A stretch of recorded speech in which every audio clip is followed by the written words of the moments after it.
ঘরের মাঠে ঠিক এভাবে দুয়োধ্বনি শুনতে হয়েছে লিটন কুমার দাসকে। একে তো কমে গেছে ব্যাটের ধার, তার উপর নেই চ্যাম্পিয়ন্স ট্রফি স্কোয়াডে। সেই ধাক্কা কাটিয়ে যাও একটি সেঞ্চুরি করলেন বিপিএলে, সেটিতেও জয় করতে পারলেন না ভক্তদের হৃদয়। শুনতে হলো বাজে মন্তব্য, সেটিও আবার খেলা চলাকালীন সময়ে। লিটন ছিলেন পুরোটা সময় একেবারেই চুপ, তার বলারই বা কি ছিল। বাংলাদেশের দর্শকেরা তো এমনই, ভালো খেললে মাথায় তুলতেও দেরি করে না, আবার খারাপ খেললে মাথা থেকে আছড়ে ফেলে দিতেও হয় না তাদের ক্ষণবিলম্ব। কিন্তু তারা ভুলে যান ক্রিকেটারদের অবদানের কথা। তারা ভুলে গিয়েছিলেন এই লিটনের ব্যাটেই রচিত হয়েছিল অসংখ্য রূপকথার গল্প। ঘটনাটি আসলে কি ঘটেছিল সেদিন 16 জানুয়ারি চট্টগ্রামে ফরচুন বরিশাল ও ঢাকা ক্যাপিটালসে ম্যাচের বাউন্ডারিতে ফিল্ডিং করছিলেন লিটন। হঠাৎ করেই বেশ কিছু দর্শক তাকে উদ্দেশ্য করে লিটন ভুয়া ভুয়া বলে স্লোগান দিতে থাকে। একবার দুবার নয়, বেশ লম্বা সময় ধরে লাগাতারভাবে চলে তাদের স্লোগান। এমন স্লোগান শুনে হতবাক লিটন সেসব দর্শকের দিকে তাকিয়ে রন বেশ কিছুক্ষণ। লিটনের তাকানোতে অবশ্য ক্রোধ ছিল না, অসহায়ত্ব ফুটে উঠেছিল সেখানে।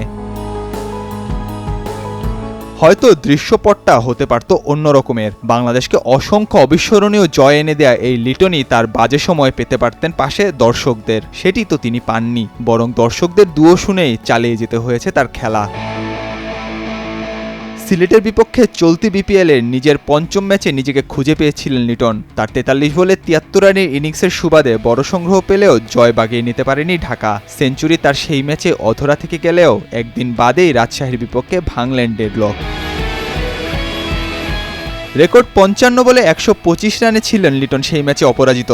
সেই ম্যাচেই তানজিদ হাসান তামিমকে নিয়ে গড়েন বিপিএলের সর্বোচ্চ রানের জুটি, আর একই সঙ্গে বার্তা দেন নিজের প্রত্যাবর্তনেরও।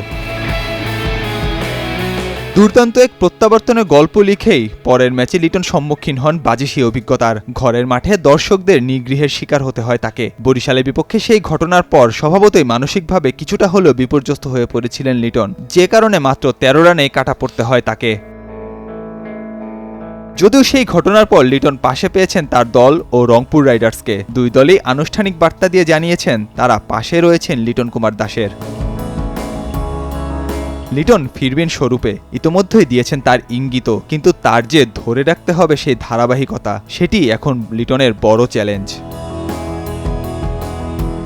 এখন দেখার বিষয়, লিটন কি পারবেন নিজের নামের যথার্থতা প্রমাণ করতে? ব্যাট হাতে জবাব দেবেন সকল সমালোচনার, নাকি আরও একবার নীরব থেকেই জ্বলে ওঠার আগেই নিভে যেতে হবে তাকে? উত্তরটা মিলবে সোমবার সিলেটের বিপক্ষে প্রতিশোধের ম্যাচে। নাহিয়ান আরিফিন, নয়াদিগন্ত।